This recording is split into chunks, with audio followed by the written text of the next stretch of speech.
Hi there, hope you're well. Dan from onlinebasscourses.com. So that was Glide by Pleasure, recorded in 1979 by Nate Phillips, and it just really is one of the best funk bass lines. I first heard Victor Wooten playing it live, and he used to do it a lot in his sets, and that's how I knew. I didn't even know it was by Glide when I was listening to it, but I wanted to play this for so long, but kind of put off really because it is quite tricky.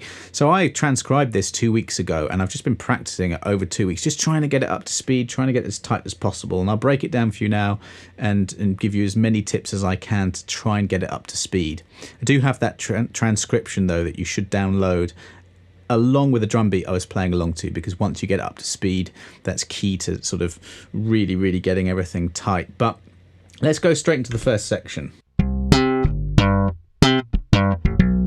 So octaves, you start on C, 3rd fret, A string, go down to G, just going thumb and then pop on both. Then you've got 2 pops on the 5th fret of the G string, 5th fret of the D string, and then an open string A to 2nd fret B with another octave. Loads of octaves here, and octaves with slap we're just doing with a thumb and a pop.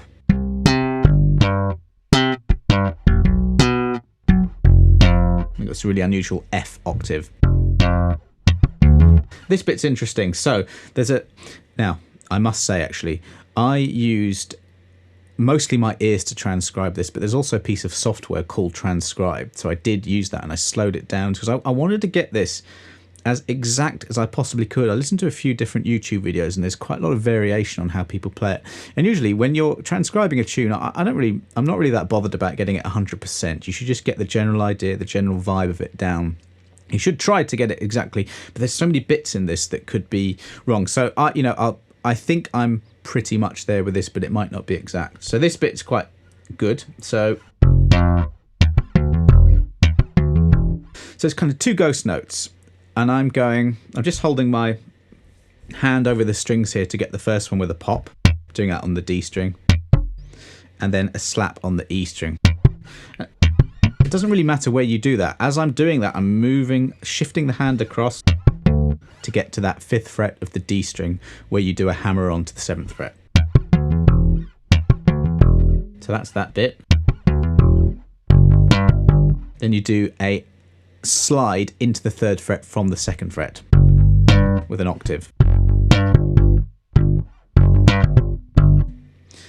And when you're striking the strings with your thumb in this way, you really need to be precise, and you need to be in time. So a little note on that. There's absolutely no way, if you're new to this bass line, that you're going to get it up to speed immediately. For me, it took me every day of practice over the last 2 weeks just to get it anywhere near. Don't worry about playing along to that drum beat, or if you've got your metronome set to 118 beats per minute. Just get things up to speed first. Make sure that your tone is good. Make sure that your tone is even across the strings, and that you're not striking any other strings. That's really the goal. So, the speed I'm teaching you it now is really what you want to do.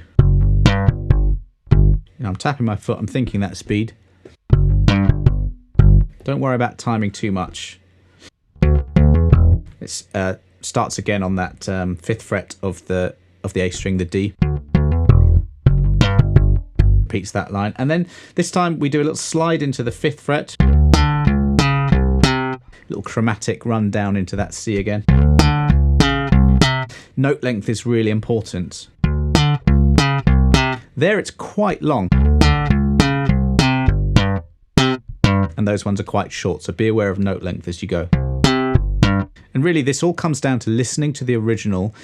Go with my transcription along with the original and try and cop the feel exactly. Now, that does that a few times around. I think it's 5 or 6, but check the transcription, check the original. Then it goes into the B section. And when you do that, counting is key. That there, 3, 4, and then it's 1, 2, 3, 4, 1, 2, 3, 4. And that's on the and, so you've got to really make sure you count. So this is a double stop. A double stop on the bass is where you just play 2 notes together at the same time.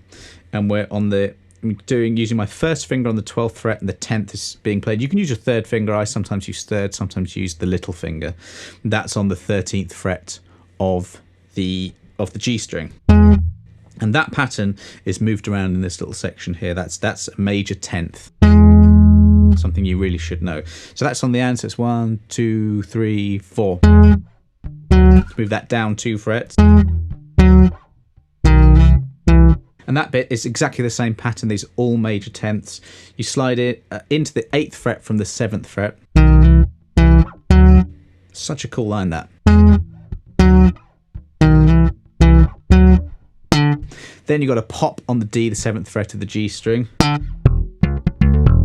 And then this bit, which is another great sounding line, you've got the open E string to the 4th fret, 5th fret of the A string. There's a little ghost note in between. Then you've got another double stop, but this time we've got the 11th fret of the D string and the 12th fret of the G string. And you play those together, sliding up 1 fret. So when you do this little bit here, anything when you're slapping open strings, you've got to make sure then to stop that E open string in this case. So this left hand, in my case the fretting hand, really active in terms of just shutting off the strings, just really closing them so you don't get any sound, muting. And I'm even using the tip of my first finger there when I'm fretting the notes on the A string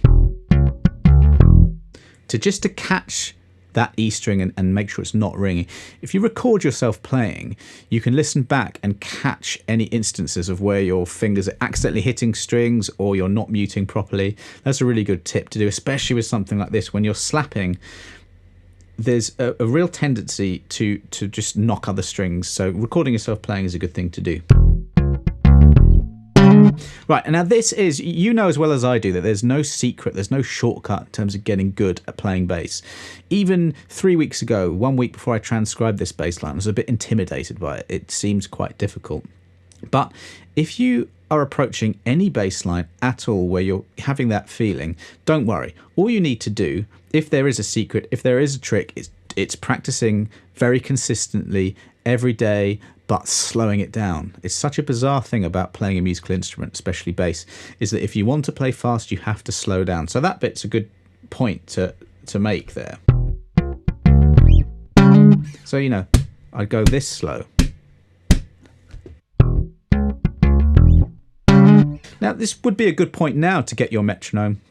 Set it to a slow tempo, but a slow tempo that you can do perfectly, and then you notch it up from there. When you play at that kind of slow tempo, you're able to catch little parts of your technique that aren't quite working better than if you play it really fast. These things can pass you by. So the next section is probably the hardest of all. So after this,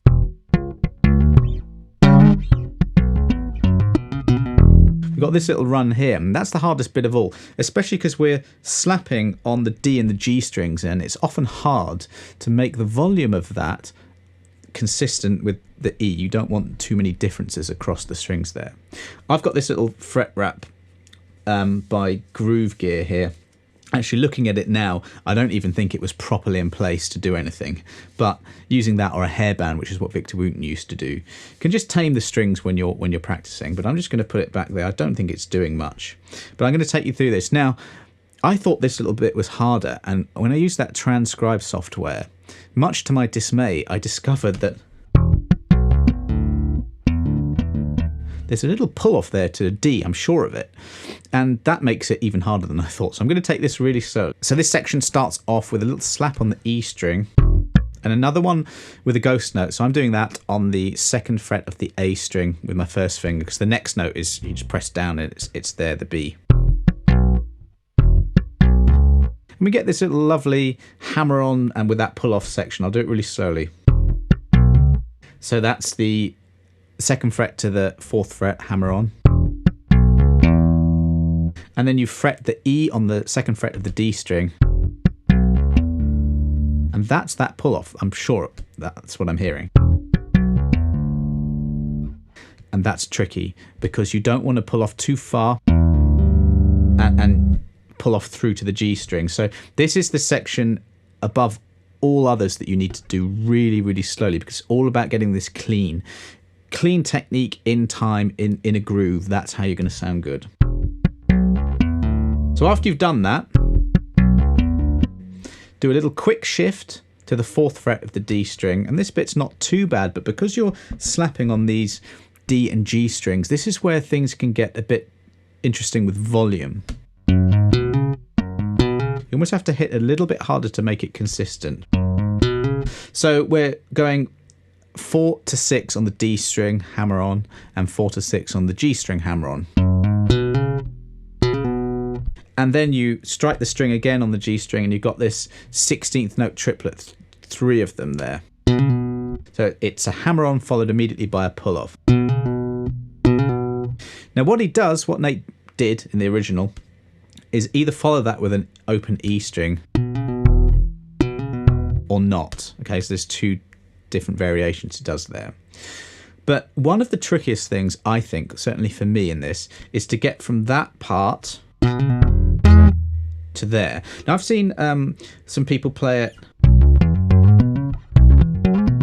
and it sounds good there when you start the B not at the 2nd fret of the A string, but at the 7th fret of the E string. So do try that, but you can't pull off to a D string there. So whereas this might be a slightly easier way of doing it,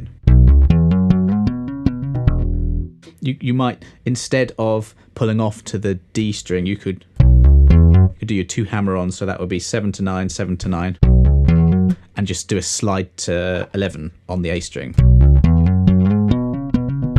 I don't think that's what the original is, and I don't think that's how he played it, but you can do that. That's no problem. So for me, it was this bit. This is how I got this down, or really I'm still trying to get it down, but I would play this slow and just explore what the shortcomings were in my playing. So I realized that I had to do a slap on the G and then quickly a slap on the E string. So very much the slapping hand, the right hand there, doing that big jump. And at the same time that was happening, this hand has got to move from there into this position to do the double stop. That's hard. With this hand also doing the picks on that. I'm using my thumb and first finger, by the way, for the double stops, but you can use your middle finger if you like. Sometimes I was doing that. So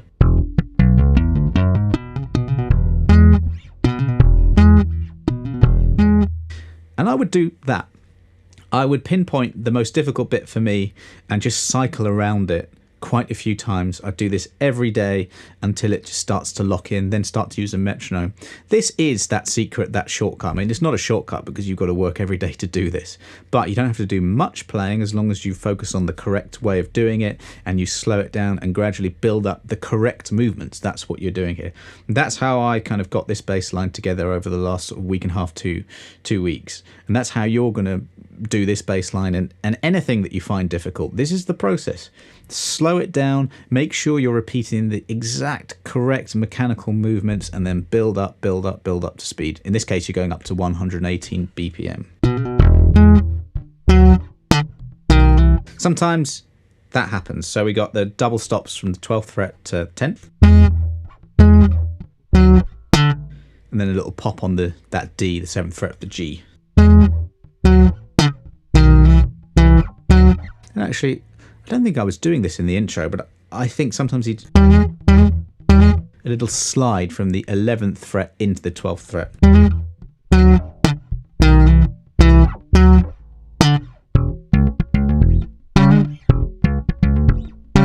That's another hand shift where you have to go from somewhere down there to somewhere up here. So really, really slow those down. Then goes back into the A section for a bit, and the rest of the song is basically just those 2 sections. So what I want you to do is go to the link below, click it, download the tab. It's got the tab and the notation, so you can see the hammer-ons and all that kind of stuff. And I think that's about as accurate as I can make it to this point anyway. And then you can get the drum beat, 118 BPM drum beat, and you can practice this along to that. But do that technique of slowing down the little section and then building up your technique incrementally, day by day, until you can play it to that drum beat. Always listen to the original as a reference point. I'm using this Fender jazz bass. No idea what bass he used, but I've got a preamp here and I just bumped up a little bit of bass, a little bit of treble. And, that was just trying to get that tone. But really, it doesn't matter what bass you use, just one that is set up nicely for slap, and that'll do it. So I hope you enjoyed that lesson. I hope you get something from it. Make sure you subscribe for the channel. I'm going to do loads more, bass lessons, like transcribing stuff and gear reviews and what have you. But you can also just put a comment in the box below if you want me to do a lesson on anything in particular, and I'll do that. Thanks for watching. See you on the next video.